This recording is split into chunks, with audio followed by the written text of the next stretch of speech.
Bienvenue sur Fonce ma jolie, le podcast qui parle vrai, qui te donne envie d'être pleinement toi et de comprendre ce qui se passe en toi. Moi, c'est Ingrid Calves. Après un burn-out, j'ai compris que je ne pouvais plus avancer en me trahissant un peu plus chaque jour. Alors j'ai décidé de me réaligner, mais genre vraiment. Ici, je te partage mes réflexions, mes expériences, mes outils pour t'aider à te créer une vie plus sereine, plus douce, mais surtout plus alignée. Et tu verras, j'invite aussi des personnes inspirantes qui nous partagent leur parcours, leurs déclics et leurs leçons de vie. Si le podcast te plaît, pense à le partager, à laisser une jolie note et ton avis, ou même tes idées de sujets. Ça m'aide énormément et ça fait vivre le podcast. Parce qu'aucun rêve n'est trop grand et qu'il faut arrêter d'attendre le bon moment. Alors respire, écoute et fonce ma jolie. Aujourd'hui, j'ai la chance de recevoir une femme profondément engagée, humaine et courageuse. Une femme qui a décidé de faire entendre une réalité encore trop souvent minimisée, le burn-out étudiant. À travers ton travail, tes prises de parole et tout ce que tu transmets, tu mets en lumière cette pression silencieuse que vivent énormément d'étudiants. L'épuisement, l'angoisse de réussir, la peur de décevoir, la perte de sens, mais aussi cette immense désillusion que certains ressentent une fois les études terminées, quand ils réalisent que le métier pour lequel ils se sont battus pendant des années ne leur correspond finalement pas. Ce que j'admire profondément chez toi, c'est ta capacité à parler de sujets lourds avec énormément de douceur, de justesse et d'humanité. Tu ne cherches pas à donner des leçons, tu ouvres des portes. Tu rassures, tu fais réfléchir, tu aides chacun à se sentir moins seul. Dans un monde où on valorise la performance avant le bien-être, tu fais partie de ces personnes qui remettent l'humain au centre. Et je trouve ça profondément précieux.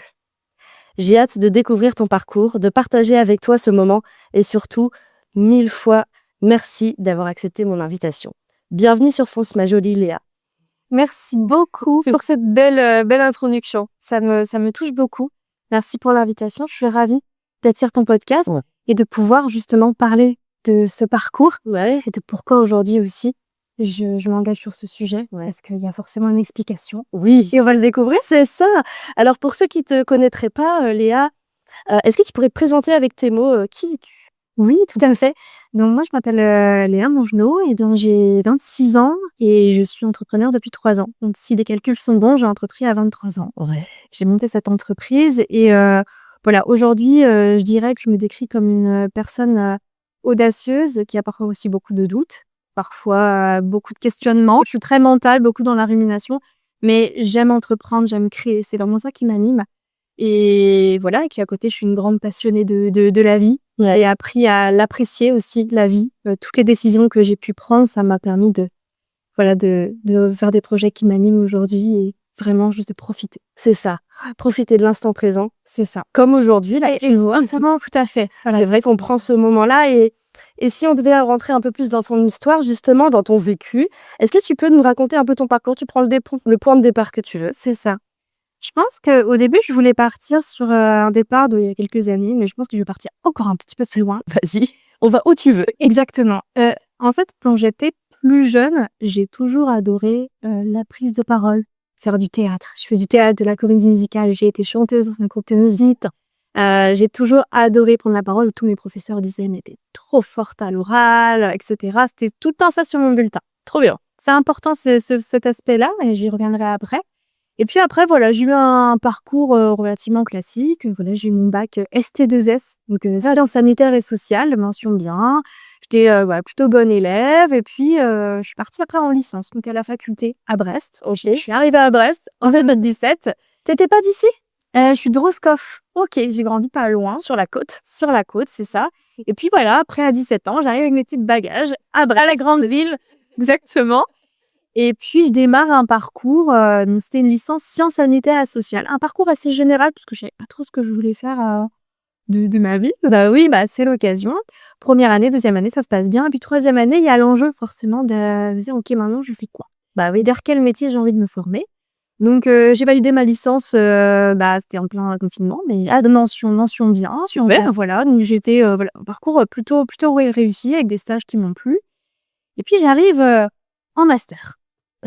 Alors, la première année, génial. T'as pris quoi, du coup, comme spécialité ? Ouais, alors, en troisième année de licence, je me suis dit, mais en fait, qu'est-ce que je veux faire ? J'ai envie de diriger. J'ai envie d'être dans la direction. dans la direction de projet, d'établissement. Donc, je suis allée vers un parcours dans l'intervention sociale, l'ingénierie de projet, la direction. Plutôt vraiment vers ce parcours-là. Donc, j'ai intégré ce master. Voilà, c'est facilement, ça allait. Voilà, j'avais des notes pour, donc ça allait. Scolairement, en tout cas, nickel. Oui, j'avais plutôt un bon parcours. Et puis, je commence ma première année. Ça se passe très, très bien. J'aimais ce que j'étudiais. Vraiment, rien à redire. Ok. Vraiment, une année validée sans souci. La deuxième année, et c'est là que mon parcours va basculer. La deuxième année, au début, ça va. Mais en fait, l'été, juste avant la rentrée du Master 2, j'ai commencé à avoir de très fortes angoisses. Ok. J'arrivais pas à expliquer. Au début, je mettais ça sur le dos du confinement, du Covid, avec le masque et tout. Je me dis peut-être que j'ai tout, je sais pas. Ok. Je commence l'année. Et là, en fait, ma santé mentale, elle a chuté. Je n'ai rien compris.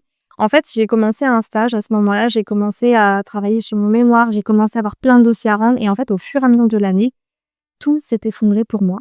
Et vraiment, en janvier, c'était quoi? Janvier 2022, j'ai sombré complètement. Enfin, j'ai vraiment chuté très, très fort. Et donc, à ce moment-là, Les symptômes.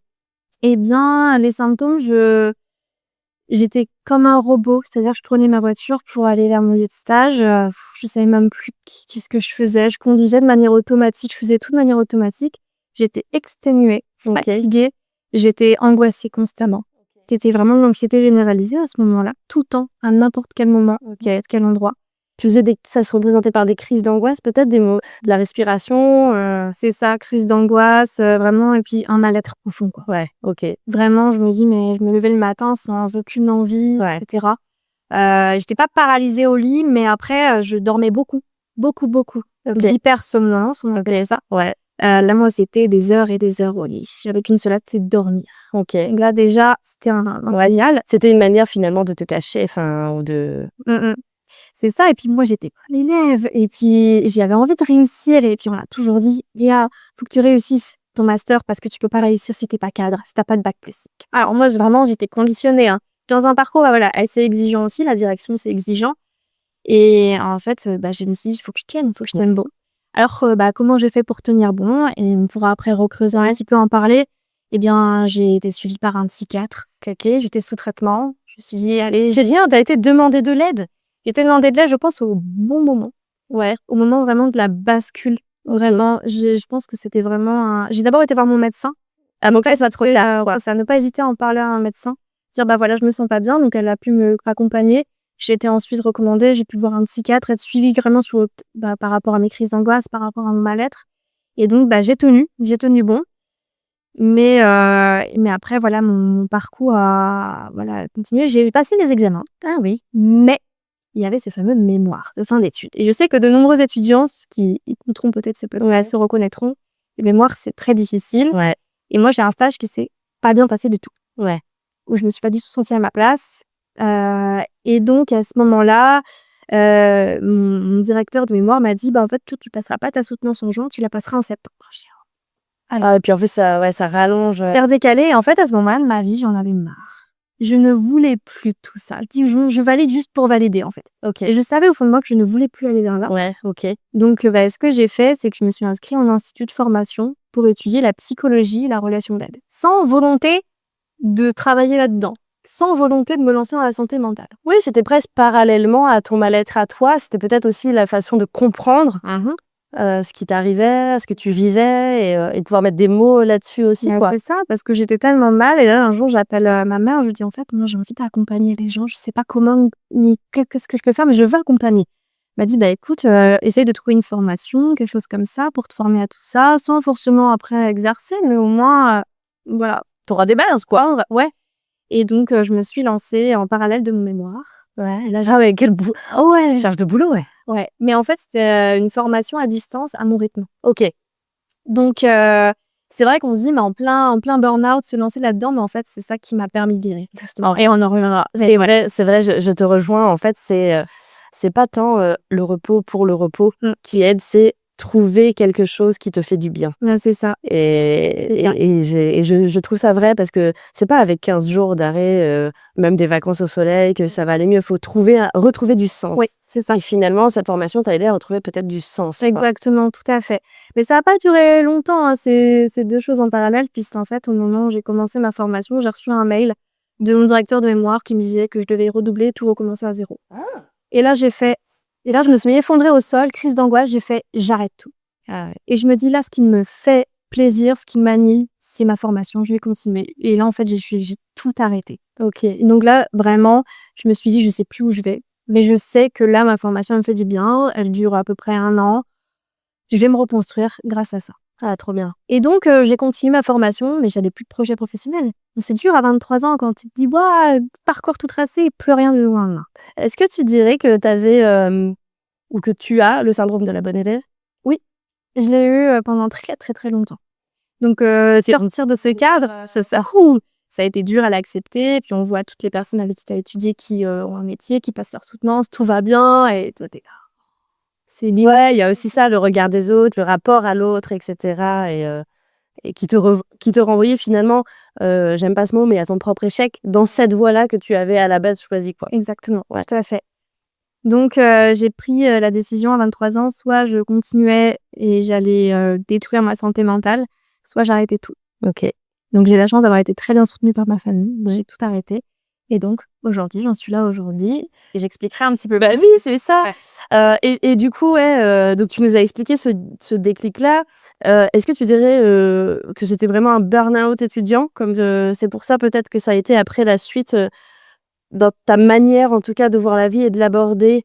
Est-ce que tu dirais que c'est ça qui a déclenché ton envie peut-être d'aider vraiment? Ou est-ce que au fond de toi, tu as toujours eu envie, c'est parce que finalement, tu avais choisi un parcours, certes de direction, mais toujours dans des milieux ST2S, tout ça, c'est toujours dans l'accompagnement, dans le soin à l'autre.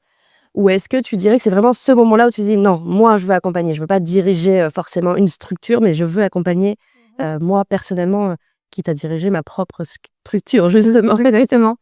En fait, j'ai toujours aimé accompagner. Personne, moi je suis quelqu'un où on se confie assez facilement. J'ai toujours aimé accompagner, que ce soit mes proches ou pas d'ailleurs. Et j'ai toujours été dans des associations très engagées auprès de l'humain. Je pense que mon parcours aussi fait que j'ai été très en proximité avec les humains. Quand j'étais en structure avec les résidents, etc., j'ai vraiment une proximité. Donc en fait, c'était déjà là.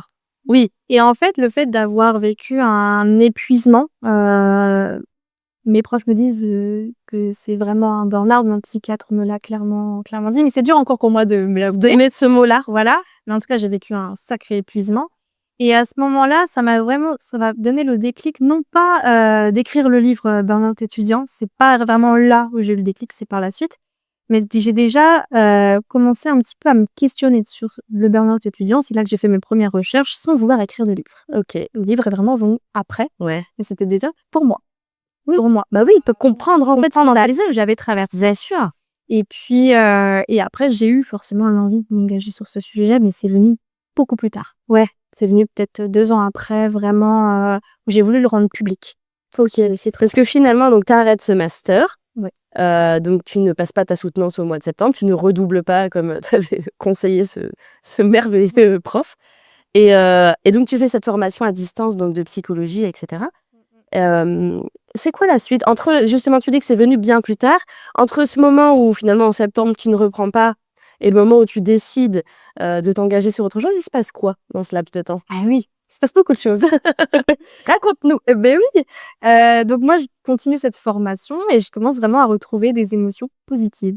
Juste la joie, ça faisait 1 an que je l'avais pas retransmis. Bon, déjà, j'étais sous traitement, donc ça, on ne ressent plus grand-chose. Et là, même sous traitement, je ressentais quelque chose. Allez, on y va, on se forme et tout. Et en décembre 2022, je commence à me questionner. Je me dis, tiens, en fait, on peut se lancer à son compte. Ah, intéressant. Et je commence un petit peu à regarder des vidéos sur l'entrepreneuriat, comment on crée son entreprise. Et à partir de décembre, j'ai monté un dossier. Pendant 6 mois, j'ai monté mon dossier. Je faisais mes études de marché. Je commençais un petit peu à visualiser comment j'allais pouvoir entreprendre. Ça commençait à mûrir. Et je me dis, en fait, j'ai peut-être envie d'exercer. Peut-être. Dans ce domaine-là, du coup. Finalement, je me dis, allez, on y va. De toute façon, j'ai des diplômes. Au pire, c'est pas grave. Donc, j'y vais. Je crée mon dossier, donc je termine la formation, donc mention bien, tout se passe très bien, vraiment un stage à merveille, vraiment tout se passait très très bien. Et en avril 2023, donc à l'âge de 23 ans, j'ouvre mon entreprise. Waouh. Je suis allée juste avant à la CCI et déposé mon dossier de 60 pages. Je leur ai dit alors, vous en pensez quoi? Parce que j'avais pas confiance. Ils m'ont dit bah, allez-y, madame. Bah oui. Donc je me suis lancée, j'ai ouvert cette entreprise. Et là, voilà, j'ai commencé à entreprendre finalement, mais je savais pas du tout ce que je faisais. Bah oui. Je savais pas du tout ce qu'il fallait faire. Ok, je vais faire des séances, ok, mais en fait, je savais pas. Mais je me suis quand même lancée sans savoir vraiment où je voulais aller. En tant que psychothérapeute, du coup. La psychopraticienne, c'est ça, c'est voilà, c'est un métier qui était émergent à ce moment-là. C'est d'apporter du soutien et de l'écoute, Oui. sans rentrer trop dans du traitement psychologique. Mais voilà, on est là pour aider, accompagner. Moi, j'ai commencé comme ça ma carrière et je serais toujours fière de ce premier métier qui m'a permis d'en être là aussi aujourd'hui. J'ai commencé en visio, puis après j'ai ouvert mon petit cabinet, mon petit espace, et après je me suis associée à des structures avec des psychologues, Bah ouais. etc. Comment t'as démarché tes premiers patients, clients, je sais pas comment on dit. Oui. Bon, ça dépend. On peut dire, bon, moi je dis personne accompagnée. Voilà, très bien. Tes personnes Comme ça, exactement. J'ai démarché, ça a été beaucoup de bouche à oreille. Donc là, j'avais ouvert un compte Instagram au moment où je me suis inscrite à l'institut de formation. Ok. Et c'est comme ça que j'ai pu en fait commencer à créer une communauté. Et en fait, dès que je me suis lancée, tout de suite, les gens me connaissaient déjà plus ou moins. Ok. Bah, l'avantage de faire du visio aussi, c'était ça. C'est-à-dire que cette communauté que tu avais créée via Instagram, peu importe où elle était, pouvait avoir rendez-vous avec toi. Donc, c'est l'avantage. Et je crois que c'est vraiment un des grands bénéfices du Covid. Mais bien sûr. Oui, et puis à ce moment-là, on n'était pas très loin du Covid. Donc, du coup, ça se faisait encore beaucoup. Mais à un moment donné, mon parcours, j'ai senti que le visio, c'était un peu un frein. Ok. Et qu'il y avait beaucoup de personnes qui voulaient me voir en physique. Beaucoup de professionnels me disaient « Ah, mais je peux pas trop t'envoyer les personnes parce qu'ils veulent pas de visio. » Et donc, c'est comme ça que j'ai ouvert aussi mon espace. Ok. Et puis après, voilà, j'avais vraiment que cette activité à ce moment-là. Ok. J'avais que ça. Pendant 1 an, j'ai vraiment fait que des séances. Ok. Il y a eu un moment donné où c'était pas suffisant pour moi et j'avais envie d'un petit peu plus. Ouais. En termes d'investissement, en termes d'impact, en termes d'impact, en termes d'argent peut-être aussi. Hein. Oui, un petit peu tout. Ouais, c'était un ensemble. Je me suis dit, en fait, j'ai envie de faire d'autres projets, j'ai envie d'innover, de créer, d'avoir un peu plus d'impact. Ouais. Et c'est vraiment en fin 2024-2025 où là, ma carrière, elle a pris un petit boom. Et je vais un peu peut-être y revenir. Bah ouais, carrément. Cette année, mais c'est là vraiment où tout a fait sens. Ouais. Parce qu'aujourd'hui, comment est construit ton quotidien? Qu'est-ce que tu fais au quotidien? Est-ce que tu as toujours cette activité? Est-ce que tu as toujours ce cabinet? C'est quoi ton quotidien aujourd'hui? Ouais. Mon quotidien aujourd'hui, c'est que donc j'ai mon entreprise, mais j'ai plus une seule activité, j'en ai 3. Ouais. Donc on voit l'évolution en 3 ans, c'est ça? Une activité par année. Exactement. Alors aujourd'hui, les séances, j'en fais toujours parce que j'accompagne des personnes depuis 1 an et demi. J'apprécie toujours, mais c'est très, très, très réduit. C'est le mercredi. Ok. Mercredi après-midi, j'ai quelques séances parce que voilà, j'apprécie aussi ce côté-là, mais avant, c'était 5 jours sur 7. Maintenant, c'est une après-midi dans la semaine. Ok. Voilà. Ah oui, carrément, ouais, carrément. Et aujourd'hui, mon quotidien, ça va être vraiment de faire des formations, d'être formatrice, pardon, d'aller sur le terrain, de former, que ce soit en visio ou sur le terrain. Et à côté de ça, c'est de m'engager aussi sur des projets, de collaborer, de prendre le temps pour les collaborations. C'est ça mon quotidien. Mon quotidien, il va un petit peu plus vers la formation, l'animation. Ok. Et tu formes quel type de personnes?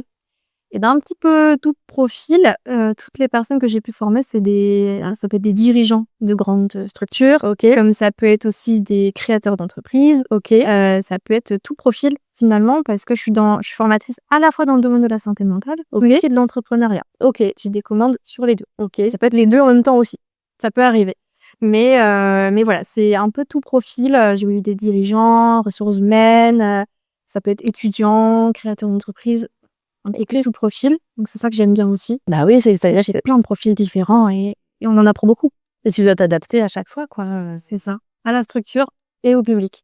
Bah c'est ça. C'est l'adaptation. Donc quand on travaille avec l'humain en général, de toute façon, c'est ça. Oui. Je trouve que c'est la richesse justement de ces accompagnements-là que tu proposes.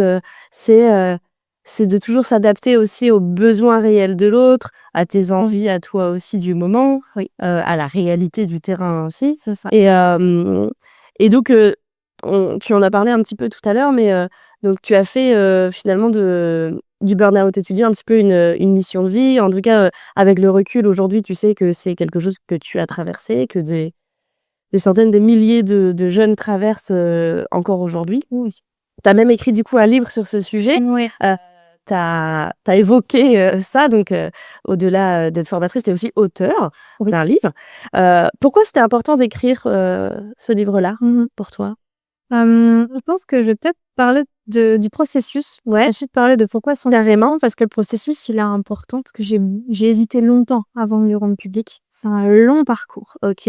Alors, vraiment, j'ai commencé à écrire un premier article sur le sujet qui a beaucoup plu. C'est quand j'avais monté mon site internet. C'était vraiment en 2022, 2023. Ouais, j'avais écrit un article, il me semble.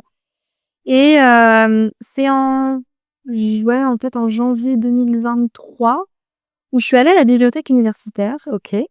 Et j'ai pris tous les livres sur le burn-out. Il n'y avait aucun sur le burn-out étudiant. Aucun. Que sur le burn-out professionnel. Donc, je les ai tous pris. Et en une après-midi, j'ai écrit 140 pages. Comme ça. D'une traite. Donc, j'ai écrit. Et après, j'ai monté mon entreprise. Donc, j'avais plus vraiment le temps. Et j'ai repris en octobre 2023. OK. J'ai repris pendant un mois. Après, j'ai perdu ma motivation. J'ai tout arrêté. Et en 2024, 2024, je commençais à avoir des petites phrases j'entendais des phrases comme « Oh, mais il y a le burn-out étudiant, on n'en parle jamais, etc. » Et personne ne savait que j'écrivais à ce sujet. Ouais, personne. C'était juste dans des fils des discussions, pardon. Oui, au niveau du boulot, tu pouvais entendre ça aussi. Ça, et puis... Et moi, je me souviens d'une phrase que j'avais entendue en master, c'est « Ne tombez pas en burn-out pendant vos études ». Pourquoi? C'était bizarre. J'avais un cours sur le burn-out, le dernier cours de toute ma vie entière, c'était sur le burn-out. C'est pas vrai. Si ça, il y a des cours sur le burn-out. On en avait eu un, je ne sais plus pourquoi, c'était mon dernier cours de ma vie entière en tant qu'étudiante. Et c'était la dernière phrase que j'ai entendue, c'est « Mais ne tombez pas en burn-out pendant vos études ». Dans ma tête, c'était « Trop tard ». Ouais. J'étais vraiment là, trop tard. Mais comme si tu pouvais contrôler ça. Ouais.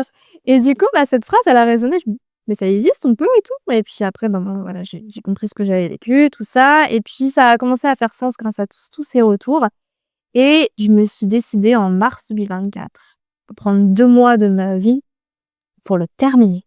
Ouais. J'étais avec une copine, on se retrouvait. Elle avait son mémoire à faire, moi j'avais mon livre. On se retrouvait tous les soirs dans un café pendant 3 heures. Et j'écrivais. Et je l'ai terminé en 2 mois, à peu près.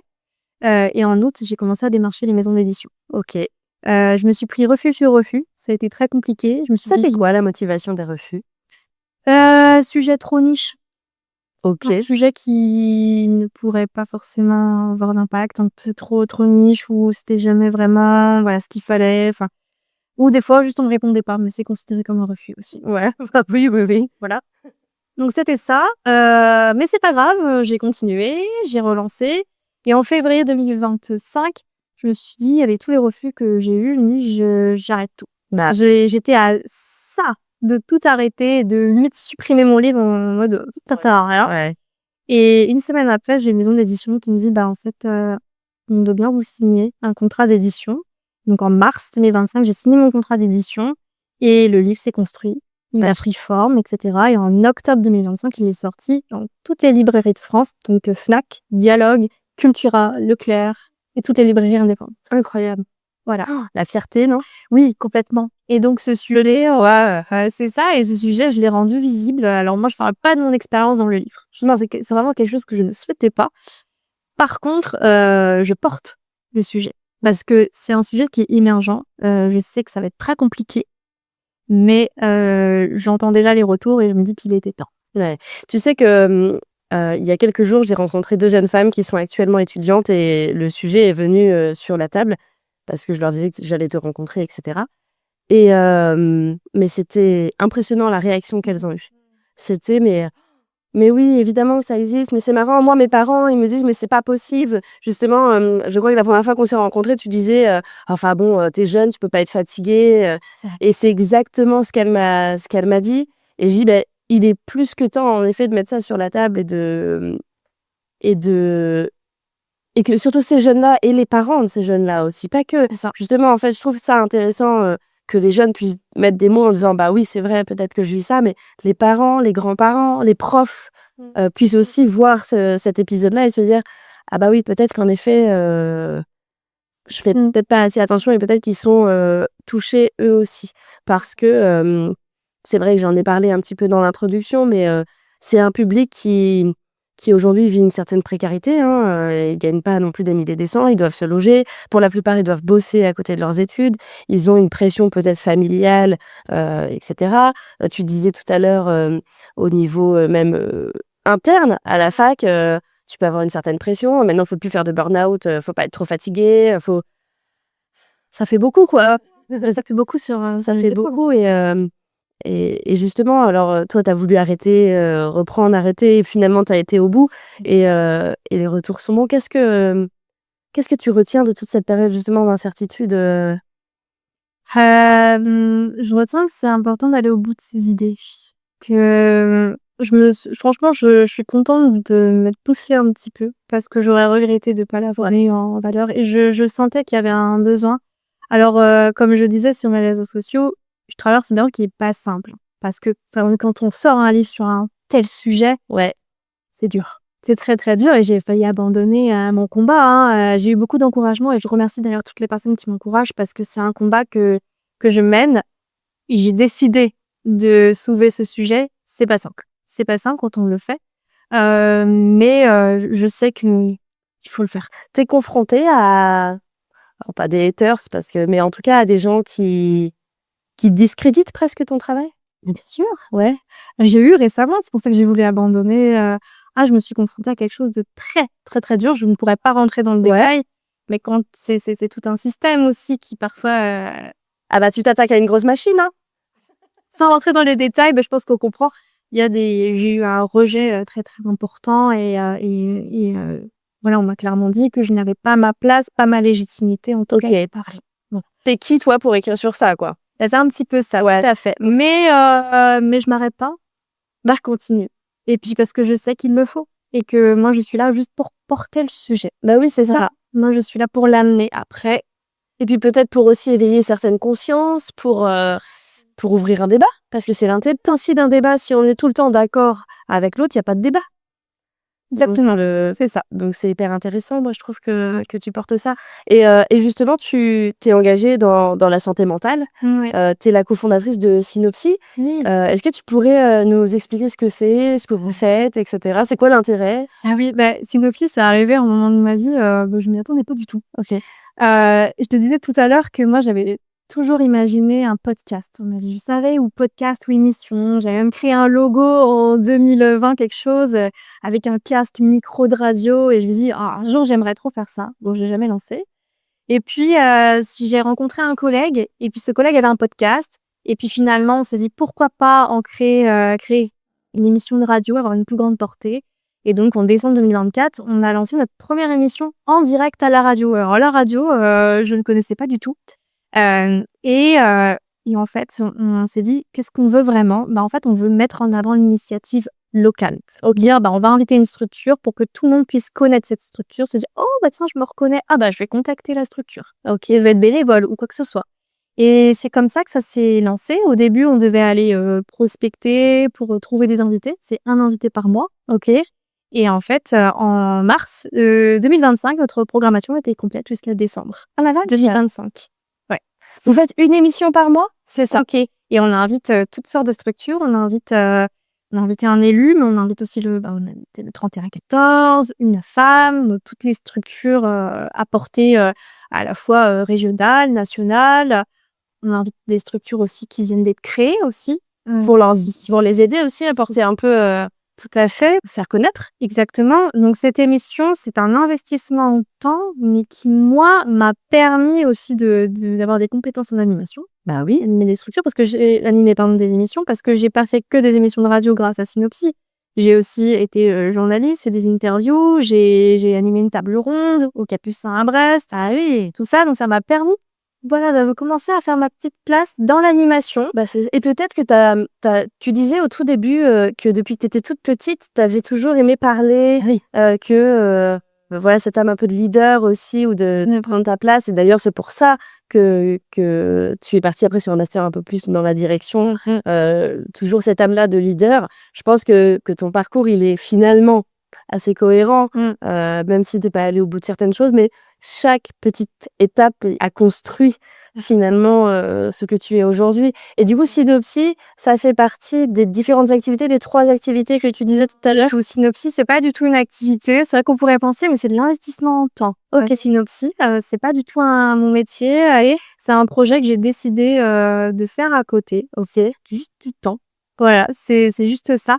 Mais parce que je sentais aussi, ça me permettrait en fait de rencontrer aussi du monde. Ça me permettrait de voilà, de développer aussi mon réseau aussi, de développer mes compétences parce que en tant qu'entrepreneur, oui, il y a des activités, mais en fait, à côté, c'est intéressant d'avoir des projets qui permettent de gagner en compétences. Une formation de terrain, en fait, ça demande du temps, mais moi, j'ai toujours investi du temps. Et ce qui m'a permis, après, derrière, d'avoir des opportunités. Mais c'est ça. Après, comme tu disais, à la fois des compétences, même sur ta manière de t'exprimer, sur ta manière de construire une émission, sur ta manière aussi, d'interviewer. Et puis, comme tu disais, ce réseau que tu n'aurais peut-être pas eu, Ah non. sans Synopsis, donc c'est hyper intéressant et c'est riche, à la fois humainement, je pense, et à la fois professionnellement parce que ça vient, ce réseau-là, il est évidemment transférable, à ton activité aussi, quoi. C'est ça. Ouais, pour moi, je suis en formation. Mais vraiment, est-ce que la vie n'est pas une perpétuelle formation aussi? On apprend aussi de ces expériences, Bien sûr. enfin, tu vois, je pense que ton expérience, ton burn-out, ton épuisement, bref, c'est aussi ce qui t'a permis d'aller chercher des ressources en toi, tu vois? Bah oui, complètement. Et de les mettre après, à profit pour les autres. Exactement, tout à fait. C'est ça. Ouais, je suis en formation, perpétuelle, mais Synopsis, ça m'a permis de me former à la direction que je souhaite prendre, aujourd'hui. Ouais. Mais, vraiment, ça m'a apporté énormément. J'ai pu vraiment avoir des retours, très encourageants sur ma manière d'animer et cetera. Donc là, j'ai compris certaines choses grâce à cette émission. J'encourage vraiment toutes les personnes si, voilà, vous avez une entreprise ou autre, de pas hésiter à entreprendre des projets, même si, bah, oui, il y a pas de rémunération immédiate ou même si c'est du bénévolat ou quoi, mais ça peut très risqué, hein, c'est énormément et souvent on me dit: «Mais pourquoi tu le fais?» On m'a toujours dit, moi j'ai toujours été bénévole: «Et pourquoi tu fais du bénévolat? Pourquoi tu donnes ton temps?» Parce que ça m'apporte énormément et on peut être entrepreneur et être bénévole et après les 2 peuvent se rejoindre et oui, c'est ça, je me suis créé mes opportunités en investissant du temps. Un temps qui est bien équilibré bien sûr, un temps qui est là à un certain moment, 1 fois par mois, 2 fois par mois, mais qui permet aussi de se former, qui permet d'avancer. Bah oui, c'est ça. Et ce qui est intéressant, je trouve, c'est que, tu vois, autant une table ronde, ou voilà, une émission, tu as, toujours cette place, tu sais, et cette compétence aussi, et je vais y venir sur, ton éloquence. Et il y a pas longtemps, j'ai vu passer sur tes réseaux le fait que tu avais, fait un concours, il me semble, d'éloquence. Comment t'en es arrivée à faire ce concours-là? Qu'est-ce qui t'a motivée? Oui. Et cetera. J'ai trouvé ça génial. Je trouve ça super, moi, les concours d'éloquence. Je trouve que c'est beau à voir, en fait, ces gens qui parce que tout le monde n'a pas alors j'aurais presque envie de dire ce don, pour, ce charisme, ce don, tu vois? Ouais, ouais, ouais. Beh, c'est vrai que j'ai toujours voulu faire un concours d'éloquence. OK. Ça fait des années déjà. Je sais qu'il y a quelque temps, je regardais un peu pour s'inscrire à des TEDx et tout ce style Et trop bien! mais bon, un peu compliqué. Je me dis: «Je c'est pas le moment» et puis, là, j'étais sur mes réseaux sociaux, c'était en janvier, 2026, je crois, quelque chose comme ça et là, je vois une amie à moi qui se reconnaîtra, qui a partagé, elle ne sait même pas pourquoi d'ailleurs elle l'a partagé. «Ah tiens, ça peut être intéressant». Pouf! Concours d'éloquence. Donc Eloquentia à Brest. Et oui, bah, on y va. On a j'ai l'âge, c'est bon, il fallait y avoir entre 16 et 30 ans ou être étudiant. C'est bon, j'y suis. Donc je me suis inscrite, mais j'avais mis les pétoches. Vraiment, les premières épreuves où je suis arrivée sur le sujet «La vie est-elle un rêve?» Je devais dire pourquoi la vie était donc un rêve, hein, je devais défendre ce sujet. Donc j'ai fait ma première épreuve, j'avais beaucoup de stress parce que je devais apprendre tout par cœur. Il fallait à la fois travailler son éloquence et à la fois apprendre par cœur. C'est un sacré défi pour moi. J'arrive à cette première épreuve et les premiers retours, c'est: «Mais en gros, tu devrais vraiment continuer, tu as quelque chose». Vraiment le jury m'a énormément encouragée. C'est super. Et là, j'apprends que je suis finaliste. Voilà, je ne vais pas en finale. Sauf que, je ne devais pas faire cette finale parce qu'en fait, j'étais en Norvège la semaine, OK. et je devais, être en Norvège ce samedi-là et j'ai décalé mon avion. Ah ouais. Je suis arrivée le vendredi soir et j'ai fait ma finale le samedi. Ah la vache. J'ai tout décalé. Donc, j'étais en Norvège la semaine où j'ai préparé mon épreuve en Norvège. C'est des épreuves imposées? Ouais, c'est ça. Tu as un sujet 1 semaine et demie avant, tu as un sujet et une position à défendre. Oui OK. ou non. Ah oui, OK. Voilà, mon adversaire était contre, moi j'étais pour, il faut défendre. Et du coup, il faut préparer. Donc j'étais en Norvège à préparer mon sujet, je suis tombée malade, j'ai fait ma finale en ayant la voix cassée, mais je l'ai quand même faite. Oh la vache. Donc je suis arrivée à la fac de médecine à faire défendre mon sujet. Donc c'était Peut-on croire à une société juste. Et j'ai fait d'une traite mon texte. Et j'ai adoré. Et j'ai adoré. Une fois qu'on comprend ce que c'est l'éloquence, j'ai adoré. Et là, on m'a dit, mais Léa, reviens l'année prochaine, en fait. Fais du théâtre, reprends le théâtre, je sais pas, mais t'as quelque chose, t'as un air qui est à la fois très dramatique, qui est intéressant, à la fois t'as ça. Et on m'a dit vraiment tous les points un peu positifs de mon éloquence, les points d'amélioration aussi. Et là, je me dis, mais j'adore. Ah ouais, et ça te challenge en fait aussi. Il y a cette adrénaline que tu ressens avant et après cette fierté et ça, je crois que c'est addictif, hein. Oui. Ce genre de sensations et d'hormones finalement que tu viens dégager à ce moment-là, c'est clairement addictif, hein. Et je crois, c'est du trac finalement qu'on appelle. Tous les artistes, les comédiens et cetera, les chanteurs vivent ça. Exactement. L'adrénaline avant, de monter sur scène, avant de vraiment et même défendre un sujet. Ouais, c'est face à quelqu'un en plus, je trouve que cet esprit un peu battle. Ouais. Alors je sais pas comment ça se passe, c'est tu fais tout ton texte, il fait tout le sien ou ouais. C'est ça. Et ce battle un peu là, un peu ring, Ouais. c'est sympa aussi, tu vois. Ouais, c'est ça. Mais je pensais pas un jour faire un concours, j'ai toujours eu très peur des concours. J'ai pas confiance en moi, souvent dans ces choses-là quand il y a un aspect compétitif. Ouais. Mais en fait, j'ai adoré et ça m'a vraiment donné un sacré déclic. ouais? Vraiment, je me suis dit: «En fait, l'éloquence, j'adore ça». J'avais eu déjà des retours, il y a pas si longtemps, de: «Oh, j'ai jamais vu une animation de table ronde comme ça, bravo» et cetera. Je me dis: «Ah, il y a peut-être quelque chose. Ah, tu as une éloquence, c'est agréable» et j'ai fait ce concours et je me suis dit: «Mais en fait, j'ai envie de continuer». OK. J'ai envie de continuer à prendre la parole et en fait, je crois que j'ai envie d'en faire, presque mon métier et vraiment de m'orienter vraiment vers de la prise de parole un peu plus chaque jour. Et qu'est-ce que tu visualises? Qu'est-ce que tu envisages du coup, là-dedans? Ouais. Et ben, en réalité, c'est faire ce que je fais, en fait, aujourd'hui. Ouais. Juste le développer un petit peu plus. En fait, je dis toujours que je suis une professionnelle qui valorise la parole et qui accompagne par différents biais. OK. Par la radio, par la formation, de l'animation de formation. Et aujourd'hui, j'ai envie d'aller un petit peu plus vers l'animation d'événements, de tables rondes pour valoriser la parole. OK. Par exemple, quand il y a plein de personnes autour de la table, c'est faire en sorte que chacun puisse s'exprimer, dynamiser la parole et vraiment être plutôt derrière un micro ou quoi que ce soit et vraiment juste animer. D'être le moteur, quoi. D'être le moteur un petit peu plus et vraiment ouais, d'aller dans cette direction, d'être plus dans de la prise de parole. Ouais. Ouais, vraiment. Et aider l'autre aussi à prendre la parole, quoi. Oui, complètement aussi, parce que là, j'ai des événements à venir et je vais faire un petit peu de coaching aussi sur la prise de parole. C'est pour sympa. être à l'aise. Et en fait, j'adore ça. J'aime énormément. T'as fait des conférences aussi? Enfin, tu parlais de TEDx tout à l'heure, mais peut-être que alors le TEDx, c'est une conférence très particulière, mais peut-être que tu as fait des conférences, des choses comme ça? Oui, j'ai déjà été, je suis conférencière. J'ai ma dernière conférence, c'était où vraiment j'étais animée. Ouais, c'était en décembre. OK. J'ai animé ma propre conférence par rapport à mon livre. Donc j'ai fait peut-être 2-3 conférences vraiment Sympa. vraiment toute seule sans être animatrice. Mais là, j'aimerais bien animer un petit peu plus, être moins invitée, mais juste animer et permettre à chacun de vivre une belle expérience. C'est pas simple de faire une table ronde, c'est pas simple. Donc si je peux mettre à l'aise aussi et toutes les expériences que j'ai pu avoir, les personnes étaient à l'aise et j'ai eu de très, très, très bons retours. Et je me suis dit: en fait, j'ai envie d'aller un tout petit peu plus vers là. Bah oui. Parce qu'en fait, c'est ce que je fais déjà. Et si toi, ça t'anime, Ouais. ça te fait vibrer, ou en tout cas, tu sens que Ouais. tu es à ta place, C'est ça. en effet, enfin, et tout à l'heure, on en parlait un petit peu en off, mais en fait, rien n'est figé, quoi. Non. T'as commencé psychopraticienne rien n'empêche en fait Mmh. d'évoluer en tout cas en fonction de ce C'est qui te ça. fait vibrer, de ce qui te fait envie quoi. C'est ça. Et t'as des projets aujourd'hui pro, perso, parce que t'étais en Norvège dans le cadre professionnel ou pas du tout? Personnel. Ouais, c'est top. Je suis partie voyager seule en Norvège. Et alors, Seule du coup? ouais, j'étais toute seule en Norvège, ouais. Ouais, Trop bien. seule, ouais. J'aime beaucoup voyager seule, de Ok. temps en temps, accompagnée aussi, mais seule. Donc, je suis partie à Oslo et ses alentours.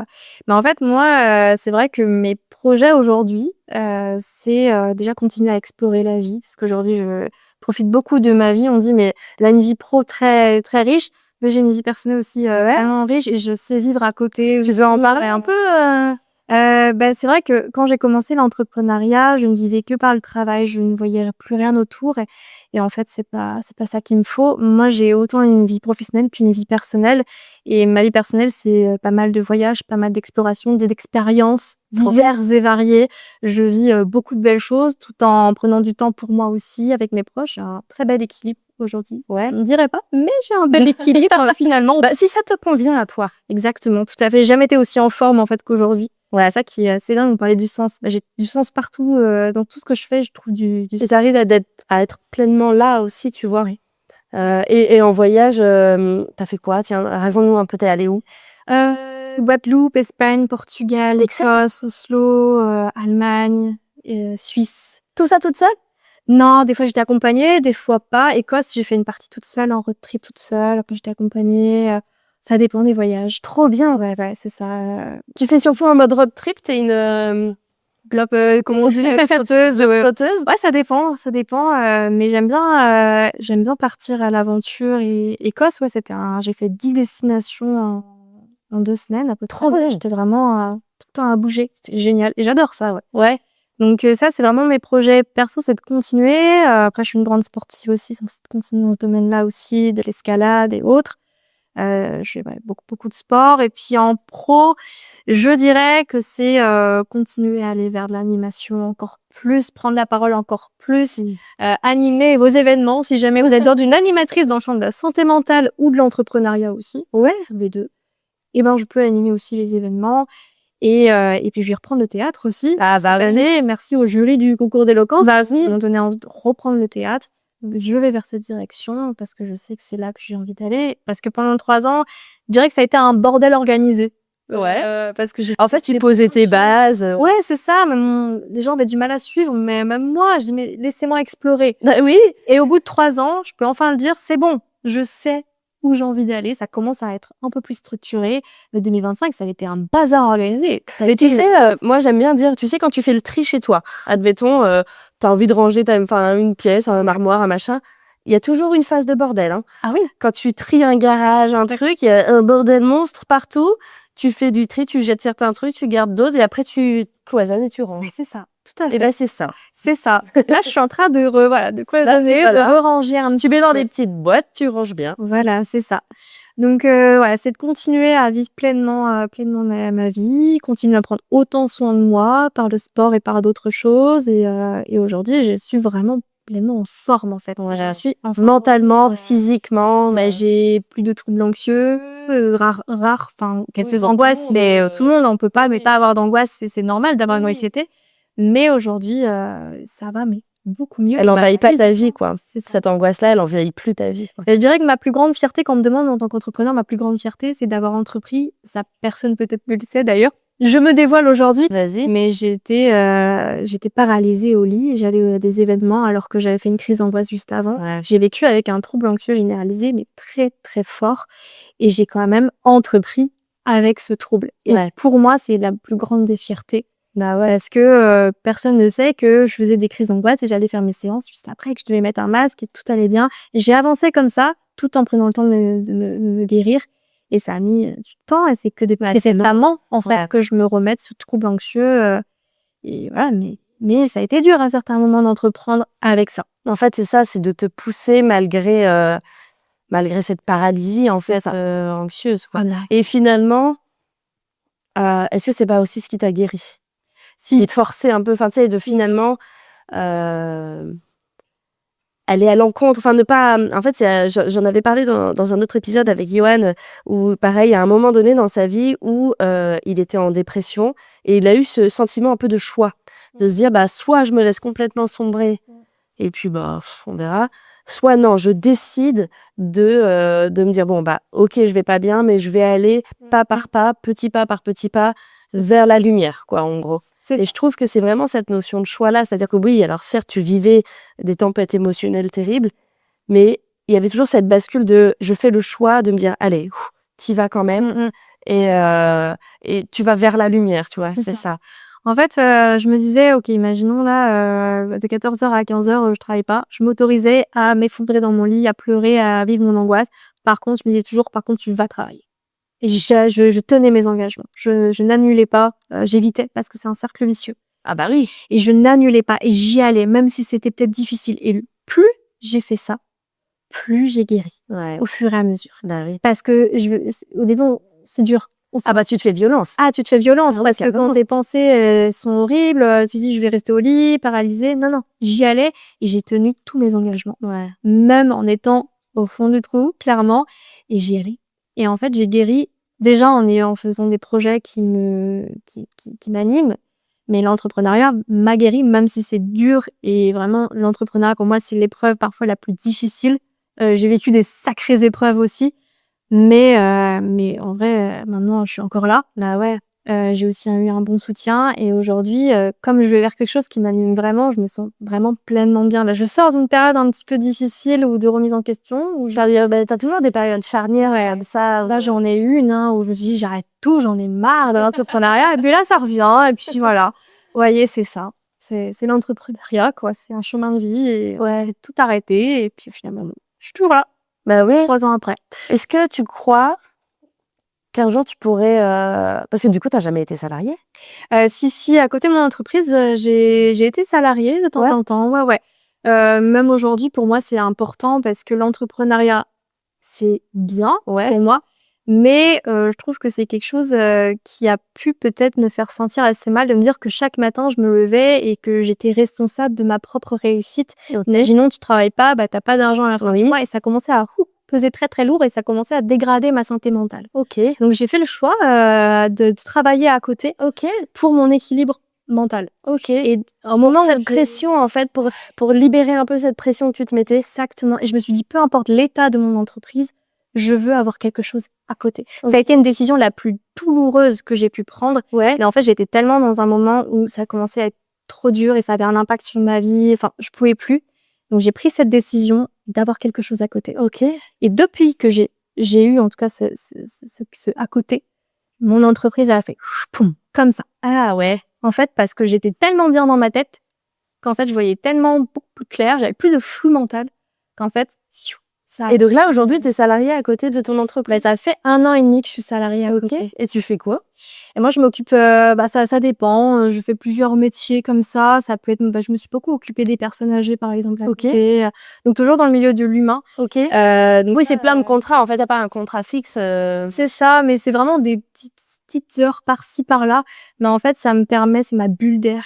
Et souvent, on dit un entrepreneur qui revient dans le domaine du salarié. Moi, je pense que ça va même étonner plus d'un et je me dévoile enfin et j'ose enfin l'assumer.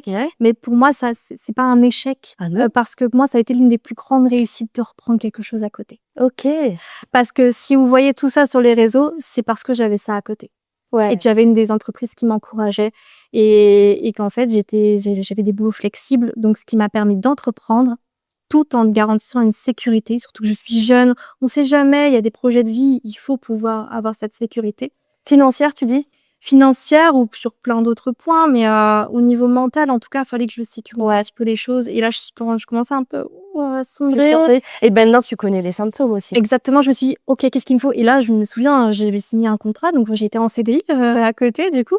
J'avais un CDI en plus de mon entreprise toute l'année 2025. Mais oui, voilà, je le dis en bas, mais c'est trop bien.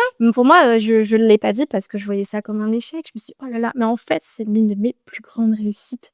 si j'en suis là aujourd'hui, c'est grâce à cette décision. Cet équilibre, toujours cette notion d'équilibre, de choix aussi. J'étais en train de pleurer quand je signais mon CD. Je lui dis, je veux pas, je suis nulle. Mais en fait, quelle belle décision j'ai pu prendre pour moi. Ouais. Et en fait, aujourd'hui, je sais que je garderai toujours ce travailler un peu à côté parce que ça me permet de couper. Ouais. Et juste de pas avoir de charge mentale et de faire et puis revenir après à mon entreprise. Et maintenant, j'ai cet équilibre idéal. Et voilà, pour moi, c'est un investissement, c'est quelque chose qui me permet d'entreprendre derrière. Puis t'as aussi t'as peut-être des collègues aussi, des relations aussi différentes. Parfois, l'entrepreneuriat, on est assez seul.